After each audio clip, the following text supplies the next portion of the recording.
Hello friends, आज हम लोग क्लास 12 के लिए सोशियोलॉजी का most important previous objective question को लेकर के आए हैं, जो कि अभी एग्जाम के लिए बहुत ही इंपॉर्टेंट है।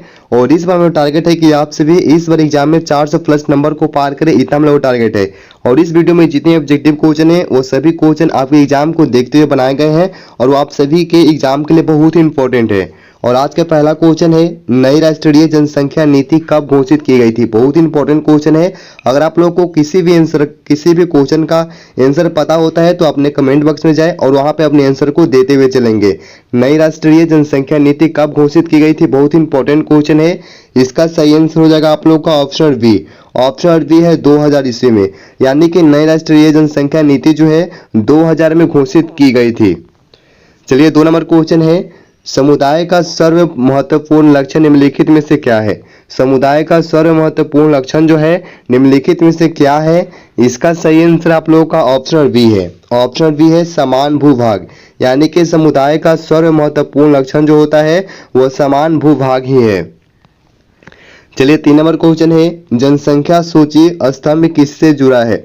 जनसंख्या सूची स्तंभ जो होता है वह किससे जुड़ा होता है, बहुत ही इंपॉर्टेंट क्वेश्चन है। इसका सही आंसर है आप लोगों का ऑप्शन बी। ऑप्शन बी है आयु और लिंग संरचना से, यानी कि जनसंख्या सूची स्तंभ जो है वह आयु और लिंग संरचना से जुड़ा होता है। चलिए 4 नंबर क्वेश्चन है, जनसंख्या से संबंधित सूचना प्राप्त करने की प्राथमिक विधि क्या है। जनसंख्या से संबंधित सूचना प्राप्त करने की जो प्राथमिक विधि है वो क्या है। ये बहुत ही इंपॉर्टेंट क्वेश्चन है और एग्जाम में बहुत ही आता है।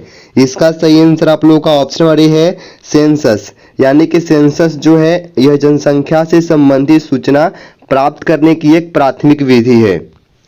चलिए 5 नंबर क्वेश्चन है, भारत में जनसंख्या में वृद्धि और घनत्व प्रत्यक्ष रूप से निर्धारण होता है। भारत में जनसंख्या में वृद्धि और घनत्व प्रत्यक्ष रूप से निर्धारित होती है, किससे निर्धारित किया जाता है। इसका सही आंसर आप लोगों का ऑप्शन बी हो जाएगा, प्रजनन दर और मृत्यु दर द्वारा। यानी कि भारत में जनसंख्या में वृद्धि और घनत्व प्रत्यक्ष रूप से जो है प्रजनन दर और मृत्यु दर द्वारा जो है निर्धारित किया जाता है। चलिए 6 नंबर क्वेश्चन है, जननांकिकी विज्ञान है। जननांकिकी विज्ञान क्या है। इसका सही आंसर हो जाएगा आप लोगों का option B. Option number B है जनसंख्या का अध्ययन। इंपॉर्टेंट क्वेश्चन है, जननांकिकी विज्ञान क्या है। तो यह एक जनसंख्या अध्ययन का विज्ञान है, जननांकिकी विज्ञान। चलिए 7 नंबर क्वेश्चन है, इनमें कौन नगरीय समुदाय की विशेषता है। नगरीय समुदाय की विशेषता बताना है। इसका सही आंसर हो जाएगा आप लोगों का ऑप्शन बी। ऑप्शन बी है सामाजिक विभिन्नता, यानी कि सामाजिक विभिन्नता जो है यह नगरीय समुदाय की एक विशेषता है। चलिए 8 नंबर क्वेश्चन है, जनांकी शब्द का जो प्रयोग है सबसे पहले कब किया गया। जनांकिकी शब्द का प्रयोग सबसे पहले कब किया गया था, यह बहुत ही इंपॉर्टेंट क्वेश्चन है। इसका सही आंसर हो जाएगा आप लोगों का option number A. Option number A है सन 1855 में, यानी कि जनांकिकी शब्द का जो प्रयोग है वह सबसे पहले जो है सन 1855 में किया गया था।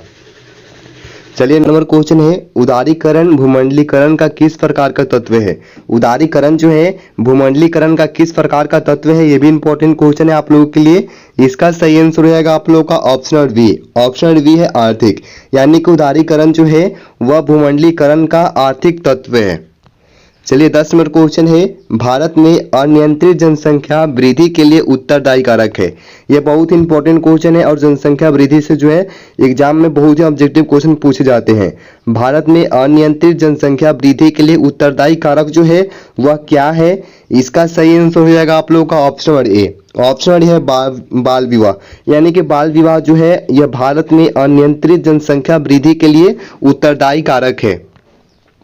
चलिए 11 नंबर क्वेश्चन है, भारतीय जनसंख्या के इतिहास में कौन सा वर्ष जो है ग्रेट डिवाइड माना जाता है।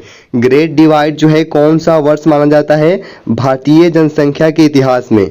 इसका सही आंसर हो जाएगा आप लोगों का ऑप्शन बी। ऑप्शन बी है 1921, यानी कि भारतीय जनसंख्या के इतिहास में जो है 1921 वर्ष जो है ग्रेट डिवाइड माना जाता है। ये बहुत ही इंपॉर्टेंट है आप लोगों के एग्जाम के लिए और बहुत बार जो है एग्जाम में पूछा जा चुका है क्वेश्चन कि भारतीय जनसंख्या के इतिहास में कौन सा वर्ष जो है ग्रेट डिवाइड के रूप में माना जाता है, तो वो होगा 1921।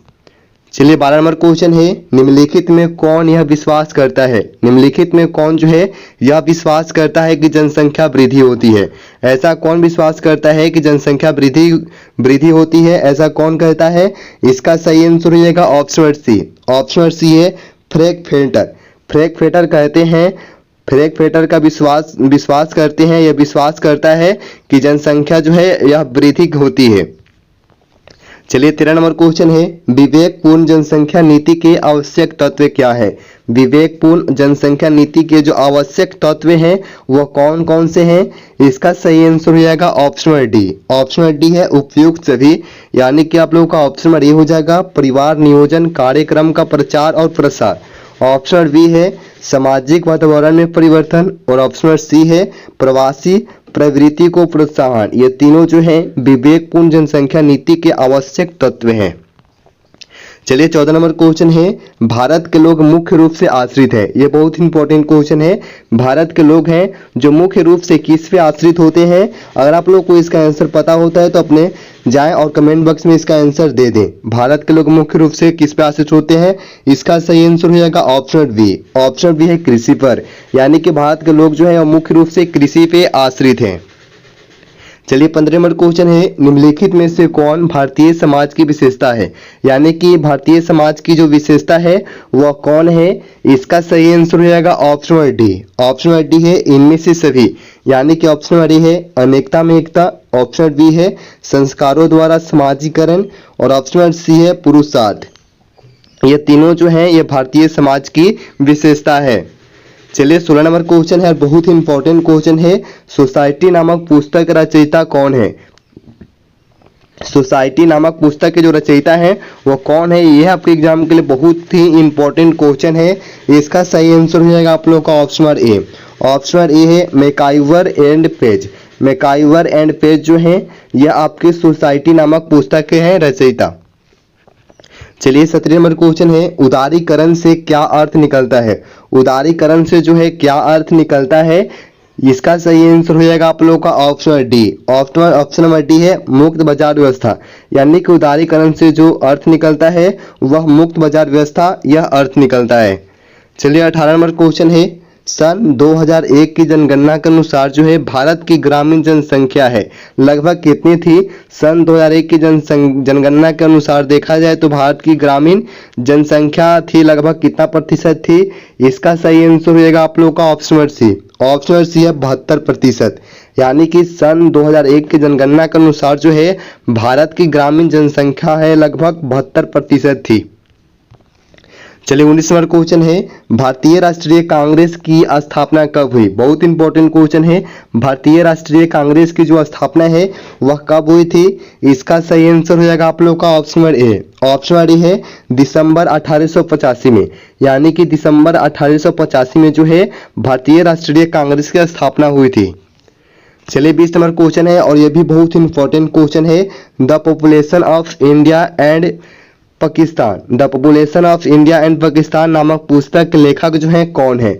The population of India and Pakistan नामक पुस्तक के लेखक कौन है। बहुत इंपॉर्टेंट क्वेश्चन है आप लोगों के एग्जाम के लिए।